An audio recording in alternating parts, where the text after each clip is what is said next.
50 miljonit on väga suur raha. Kuidas te kavatsete selle kulutada? No ega ei kulutagi. Need aktsiahinnad on nii üleval praegu, mitte kuhugi ei ole investeerida sinna. Millal siis soolaleivale saab, ah? Varsti. No kuule, ma koju ei mõtle. Tahaks ikka jahidele, kariibidele. Tuleb mingit jahti või kodus täitsa piisab. Ainult ühest asjas ma ei saa aru kuulake, miks ikka veel tööl käib, kui sul rikas mees on. Ma ei saa, miks koolis ei ole sellist õppeainet nagu raha? Küsis ei ole nõudlust. Äkki raha ei ole kõige olulisem siin maailmas. Ja keemia ja füüsika siis on, et neid peab õpetama. No aga kui keemiat ei ole, siis võiks üldse koos olla. Jah? Kuule, see on mu 2 kuupalka.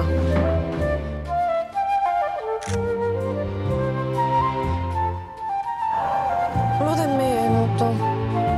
Temas mingit teinud võiks võtta küll ju. 2 või 3 või 4 või... Elu on liiga lühike, et sitarattaga sõita. See on ikka tavaline asi. Sa oled just hästi palju pappi teeninud, rikkaks ei ole veel jõudnud kasvada. 5 miljonit, kus see läheb siis? Ma tahan poolt raha endale. Liisa! Kuidas on läinud?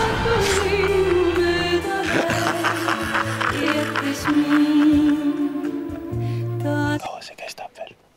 4 tundi. 4 tundi veel. Lähme ära.